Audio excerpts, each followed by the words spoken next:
नमस्कार, मैं हूं आकर्षण उपल और इस समय आप ये सीधी तस्वीरें देख रहे हैं नगर निगम करनाल के ऑफिस से। म्यूनिसिपल कॉरपोरेशन करनाल का जो ये आपको बोर्ड दिखाई दे रहा है, ये है नगर निगम करनाल का दफ्तर, जहां पर आपको बता दें कि आज एक बहुत महत्वपूर्ण जो मुद्दा है उसको लेकर हम यहां पर पहुंचे हैं। और मुद्दा ये है कि जो प्रॉपर्टी टैक्स को लेकर लगातार सीलिंग की जाती है संस्थानों की, दुकानों की, फैक्ट्रियों की, घर की, यानी अगर आपने प्रॉपर्टी टैक्स समय पर नहीं दिया तो आपके मकान, दुकान, फैक्ट्री को सील किया जा सकता है, ऐसा नगर निगम बताकर कैसे आप लोगों की जो प्रॉपर्टी है उसको सील कर देते हैं। पुलिस को साथ लेकर आया जाता है। लेकिन आज हरियाणा और पंजाब हाई कोर्ट के अंदर म्यूनिसिपल कॉरपोरेशन करनाल के खिलाफ एक पिटीशन फाइल की गई है, जिसके बाद करनाल के एसपी, करनाल के जो कमिश्नर हैं नगर निगम के, एसएसपी करनाल हैं, उनको नोटिस जारी कर दिया गया है। नोटिस जारी कर दिया गया है कि आप किस एक्ट के तहत जो पिटीशन है इसको, यानी कि जो पिटीशन है ये फाइल हो रही है, किस एक्ट के तहत आप इसे सील कर रहे हैं संस्थानों को। क्योंकि जो हरियाणा म्यूनिसिपल कॉरपोरेशन एक्ट है उसमें सेक्शन 128, 129, 130 का हवाला दिया गया और उसमें ये बताया गया है कि आप किसी भी संस्थान को सील नहीं कर सकते, और ख़ासकर तब जब आपके जो ये टैक्स बकाया होता है, इसकी पेंडेंसी को पे करने की जो तारीख है वो 31 मार्च 2022 है। इसी मुद्दे पर बात करने के लिए हमारे पास राजेश शर्मा जी हैं, आरटीआई एक्टिविस्ट है। राजेश जी, आज एक पिटीशन फाइल हुई है हरियाणा और पंजाब हाई कोर्ट के अंदर। हालांकि कोर्ट में ऐसी बहुत सारी पिटीशन जाती हैं, लेकिन ये एक ऐसी पिटीशन है जिसमें ये दावा किया गया है कि जो म्यूनिसिपल कॉरपोरेशन एक्ट 128, 129 और 130 है, इसके तहत किसी संस्थान को सील नहीं किया जा सकता। तो क्या कुछ इस पर आपकी नॉलेज में आया, आपने भी जानकारी प्राप्त की होगी, जो इस तरह की सीलिंग कर रही है सरकार, और खासकर अभी डेट भी पड़ी हुई है। सबसे बड़ी बात ये, सामने एक बार पार्किंग दिखा दीजिए, यानी आपने गुंडागर्दी, बदमाशी करनी हो तो आप कुछ भी कर सकते हैं।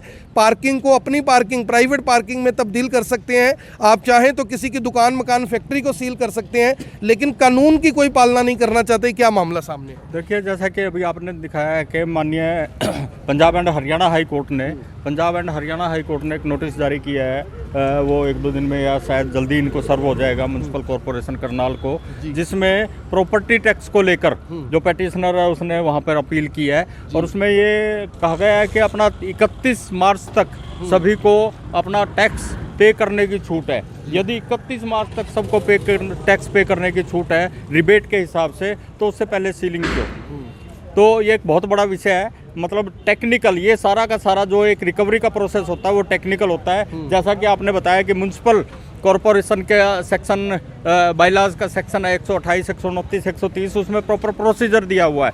दूसरी बात यह है कि हरियाणा लैंड रेवेन्यू एक्ट जो है उसके अंदर भी एक प्रॉपर प्रोसीजर दिया गया है कि आप वो रिकवरी किस तरीके से कहेंगे। वो बड़ा टेक्निकल इशू है, उसके अंदर स्पेशल पावर्स होती हैं कलेक्टर की, जो भी अधिकारी वो रिकवर करेगा। तो यदि कहीं ना कहीं उन टेक्निकलिटीज़ में या उस रिकवरी प्रोसेस में कहीं फ्लॉज मिलते हैं, तो नो डाउट उसका पेटिशनर को बिल्कुल वहाँ पे उसको बेनिफिट मिलेगा। सर, यहाँ पे बड़ी बात ये है कि जो पिटिशनर हैं, ये महिलाएं, कि ये बता रही हैं कि जो ये इस तरह से जाकर सील कर देते, ना तो ये कोई नोटिस देते हैं पहले, ना किसी तरह की कोई इन्फॉर्मेशन देते हैं, जाते हैं सीधा ताला लगाया, और एक किस्म से हवा बनाने की कोशिश की जाती है, लोगों को डराने की कोशिश की जाती है। इसमें सबसे बड़ी बात यह है कि करनाल के एसपी को नोटिस किया गया है कि पुलिस की पावर का इसमें इस्तेमाल ही नहीं किया जा सकता। देखिए, ये जो मामला माननीय हाई कोर्ट के संज्ञान में आया है वो सभी पहलुओं पर अपनी जांच करेगा, उसके बाद ये डिसाइड करेगा। और जहां तक मैं मानता हूं कि नोटिस जो रिकवरी का होता है वो बड़ा टेक्निकल इशू है, अटैचमेंट भी करनी होती है और सीलिंग की प्रोसेस भी है, तो उसमें वो एक प्रॉपर प्रोसीजर जो फॉलो करना कहीं पर भी उसमें लैप्स मिलेगा तो उसको बेनिफिट ऑफ डाउट उसको पक्का मिलेगा। और सबसे बड़ा पॉइंट तो यही है कि 31 मार्च तक यदि आप कोई भी आदमी टैक्स भर सकता है, तो उसको पहले सीलिंग उसकी क्यों कर दी गई है? पहले सीलिंग क्यों कर दी गई, मैं आपको बता दूं कि जो पिटीशन फाइल की गई है उसके अनुसार सबसे पहली जो पार्टी बनाया गया है वो बनाया गया additional chief secretary urban local bodies को, डायरेक्टर अर्बन लोकल बॉडीज़ को। तीसरे नंबर पर जो केस फाइल किया गया वो municipal corporation Karnal through it's commissioner किया गया, और चौथे नंबर पर कमिश्नर को, यानी कि इसके लिए जिम्मेदार बताते हुए उनको भी नोटिस करवाया गया और करनाल के एसपी को, सीनियर सुपरिटेंडेंट ऑफ पुलिस जो हैं उनको नोटिस करवाया गया। सर यहाँ पर बात ये है कि जो रिकवरी का प्रोसेस है, रिकवरी के ऊपर पहले कुछ समय से हाईकोर्ट ने रोक लगाई हुई थी, अब वो पीछे रोक खुल गई थी।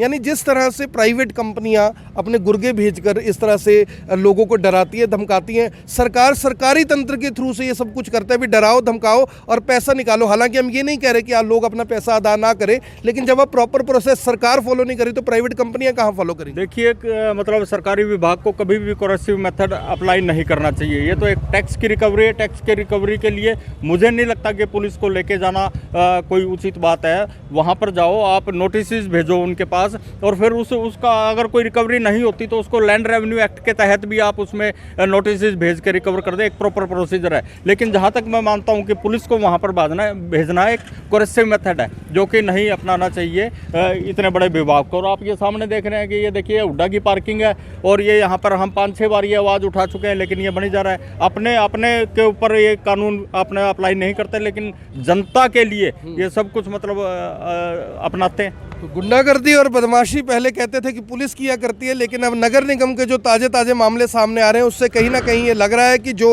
नगर निगम करनाल है वो भी इस तरह से, यानी आप देखिए कि हिटलर शाही पर आमदा है। बताया जाता है कि जो ये कॉरपोरेशन का ऑफिस है इसके नीचे पार्किंग बनाई गई है, सभी जो अफसर हैं उनके लिए पार्किंग बनाई गई है, लेकिन अफसर हैं कि वो चाहते हैं कि हम सरकारी जो ये पीछे आप पार्किंग देख रहे हैं इस पार्किंग को ही अपनी परमानेंट पार्किंग बनाएं ताकि गाड़ियां हमारे लिए हर समय तैयार रहें। सर आखिरी इसमें सवाल ये है कि जो ये सीलिंग का प्रोसेस लगातार यानी कि किया जा रहा है, इससे लोगों ने डर कर पैसे भी दिए हैं। इससे क्यों ना ये समझा जाए कि ये रंगदारी जैसे वसूलना है लोगों से, एक किस्म से जो रंगदारी इसी तरह से तो वसूली जाती है, डराओ और पैसे लो। अगर आपको पैसे चाहिए आप प्रॉपर प्रोसेस फॉलो करें। और सीलिंग का कोई प्रोविज़न नहीं है इस पिटीशन के अनुसार, सीलिंग का कोई प्रोसेस नहीं है। आप उसको अटैच कर सिर्फ उसको सेल कर सकते हो और अपने पैसे रिकवर करोगे। सीलिंग का कोई प्रोसेस नहीं है। की जो भाषा या परिभाषा निकल के आ रही है उसमें यही सब कुछ है।